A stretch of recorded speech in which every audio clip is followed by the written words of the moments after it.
दिल्ली प्रदेश से बीएसपी के लिहाज से एक बड़ी खबर निकल के आई है। बीएसपी ने एक अहम बदलाव करते हुए अपने वादे को पूरा किया है। कहा जाता है बसपा में कि 50% की जो जिम्मेदारी है वो अहम पदों पर युवाओं को मिलेगी और उसी तर्ज पे बीएसपी ने अपने युवा क्रांतिकारी नेता को केंद्रीय प्रभारी नियुक्त कर दिया है। ये बदलाव हुआ है दिल्ली प्रदेश में, जहां एडवोकेट सुजीत सम्राट अब केंद्रीय प्रभारी के रूप में कार्यभार संभालेंगे। हालांकि कुछ और बदलाव भी हुए हैं, लेकिन ये एक अहम बदलाव है क्योंकि आकाश आनंद से लेके बहन मायावती की तरफ से प्रेस नोट में ये लगातार चीज़ें लिखी हुई और सुनने को मिलती हैं कि बसपा अपने अहम पदों पर 50% युवाओं की भागीदारी सुनिश्चित करेगी।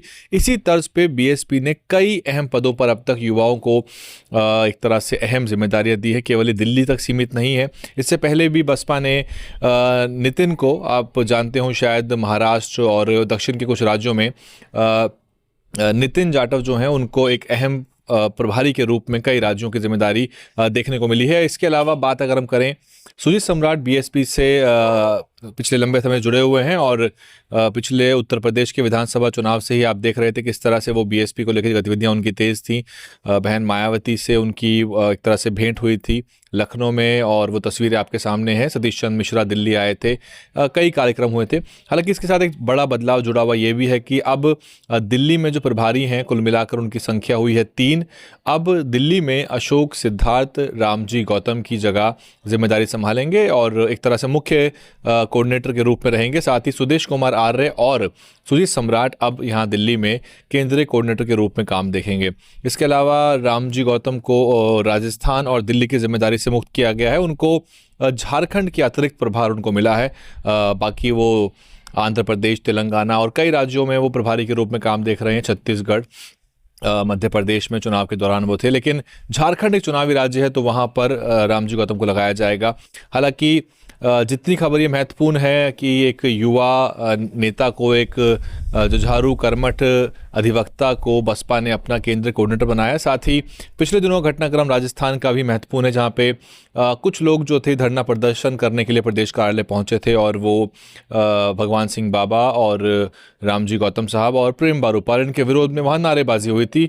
हालांकि बहन मायावती ने इसके बाद ही तुरंत भगवान सिंह बाबा को राजस्थान का प्रदेश अध्यक्ष नियुक्त किया है। इससे पहले अब तक सीताराम सीला जो है वो वहाँ पर प्रदेश अध्यक्ष का कार्यभार संभाल रहे थे। तो अब जो है एक तरह से जो रोष था, हालांकि उसका समाधान संवाद से निकलना चाहिए और बीएसपी के जो नेता हैं वो लगातार कोशिश करते हैं कि संवाद हो और वो हमेशा उपलब्ध रहते हैं। तो ऐसे में प्रदर्शन तक की नौबत नहीं आनी चाहिए थी, लेकिन बहरहाल जो भी हो, अब जो खबर है वो ये है कि सुजीत सम्राट एक केंद्रीय प्रभारी के रूप में काम देखेंगे और जिस तरह की बातें आकाश आनंद कहते हैं कि 50% युवाओं की भागीदारी होगी और युवाओं को तरजीह दी जाएगी, उसके ऊपर बसपा एक तरह से काम करती नजर आ रही है। हालांकि ये जो है ये अपने आप में तो एक खबर है, लेकिन जो विवेचना और विश्लेषण के विषय हैं वो ये भी हैं कि बसपा को अपने कार्यप्रणाली और तौर तरीकों में बदलाव करना चाहिए, क्योंकि केवल प्रभारियों के अदला बदली से ही परिणाम नहीं आएंगे, चीज़ें बेहतर होंगी।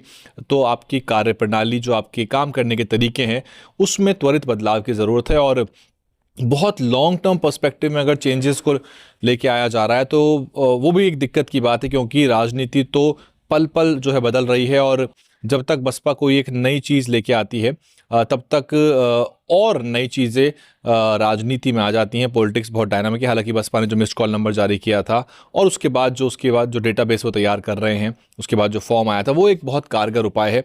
हालांकि बात अगर मैं दिल्ली की भी कर लूँ लगे हाथ, क्योंकि दिल्ली में नए प्रभारी के रूप में सुजीत सम्राट कार्यभार संभालेंगे, तो यहाँ बसपा की स्थिति बेहद ख़राब है। हाँ, एक खबर मैं आपको बताने से चूक गया, वो ये कि सीपी सिंह जी जो दिल्ली के प्रभारी के रूप में लंबे समय जुड़े हुए हैं, वो अब राजस्थान के प्रभारी के रूप में कार्यभार संभालेंगे। उनको दिल्ली के प्रभार से मुक्त किया गया है एक तरह से, तो दिल्ली की जगह अब राजस्थान के प्रभारी के रूप में काम करेंगे। जो खबर मुझ तक निकल के आई है, अगर कहीं त्रुटि आपको लगे तो मुझे बताइए, मैं अगली रिपोर्ट में इसको ठीक कर दूंगा। लेकिन दिल्ली बसपा के लिहाज से पेचीदी है और दिल्ली में बसपा को आउटपुट निकालने में, अपने खोए हुए जनाधार को वापस बटोरने में एड़ी चोटी की मेहनत करनी पड़ेगी, बहुत ताकत लगानी पड़ेगी और नया करना पड़ेगा। जो वो ढर्रे की राजनीति है उससे आउटपुट कम से कम दिल्ली जैसे डायनामिक पॉलिटिकल एटमॉस्फेयर में नहीं निकलेगा जहां पर बीजेपी आम आदमी पार्टी के बीच में सीधा संघर्ष है। और आप जिस तरह से देख रहे हैं कि ईडी के इस्तेमाल के बाद अरविंद केजरीवाल आतिशी के ऊपर शिकंजा कसा जा रहा है, और वहीं पॉलिटिकल एक तरह से जो ब्राउनी पॉइंट्स हैं वो बटोर रहे हैं अरविंद केजरीवाल, वो उसको मीडिया का एक पूरा इवेंट बना दे रहे हैं। तो ये अरविंद केजरीवाल की क्षमता है कि वो किसी भी चीज़ को एक मीडिया इवेंट बना देते हैं। बड़ा वोट मिला है, ऐसे में बसपा अपने पुराने 14% तक के वोट को कैसे वापस लेगी, खोया हुआ जो जनाधार है वो कैसे मिलेगा, इसके लिए बसपा को यहाँ पर बड़ी कार्यप्रणाली बनानी होगी।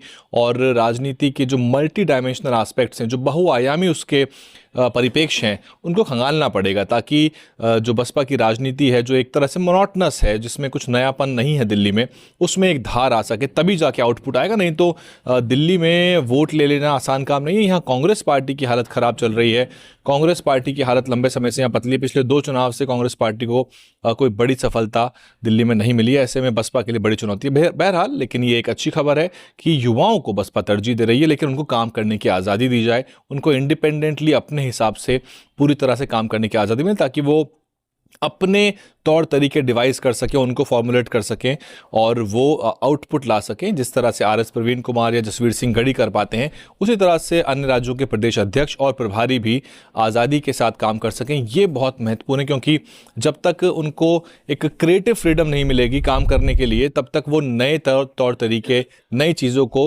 राजनीति में नहीं ला पाएंगे। बहरहाल, प्रवक्ता भी नहीं है, प्रवक्ताओं की कमी भी खल रही है, लेकिन दिल्ली से ये एक अच्छी खबर। इस पूरे घटनाक्रम पे, इस एक तरह से प्रमोशन पे जो सुजीत सम्राट को मिला है, और कई सारे अब युवा बसपा के अहम नेता हैं। मसलन हरियाणा के प्रदेश अध्यक्ष की बात करें, राजबीर सोरखी, तो वो भी एक युवा छात्र नेता के रूप में पहले कार्यरत थे, और वो हरियाणा के प्रदेश अध्यक्ष के रूप में जिम्मेदारी संभाल रहे हैं। हालांकि लार्जर कंटेक्स्ट में जो बीएसपी है, उसकी पॉलिटिक्स में अभी बहुत सा काम बाकी है, और जो गैप है राजनीति में, मसलन बहन मायावती की एक पीसी के बाद लंबे समय तक कोई भी गतिविधि नहीं होती, वो बसपा के लिए सबसे बड़ी खाई है, उसको पाटना पड़ेगा, क्योंकि बसपा पूरे सिनेरियो से गायब हो जाती है और ट्वीट तक सीमित रहती है। हालांकि उनकी ट्वीट भी कारगर है, लेकिन इसका मतलब ये नहीं कि केवल रस्म अदायगी की जो राजनीति है उससे बसपा को आगे बढ़ना पड़ेगा, और जो राजनीतिक रस्साकसी जो रोज़ाना होती है उसमें किसी तरह शामिल होना पड़ेगा, हर मुद्दे पर मुखर होना पड़ेगा, तब जाके कहीं ना कहीं बसपा के लिए चीज़ें पलट सकती हैं। और 27 के चुनाव तक पहुंचते पहुंचते यूपी में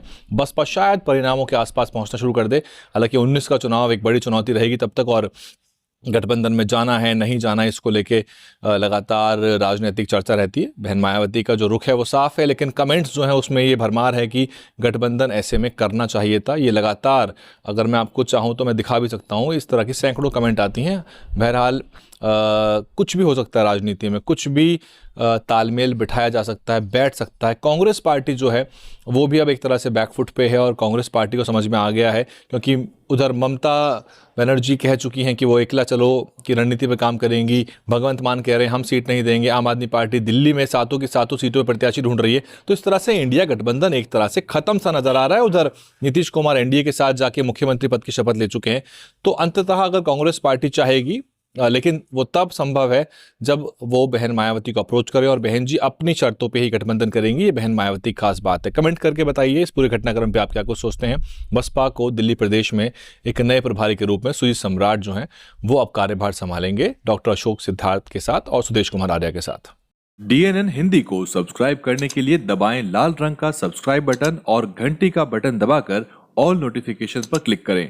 चैनल को जिंदा रखने के लिए नीले रंग का ज्वाइन बटन दबाकर चैनल को आर्थिक सहयोग करें।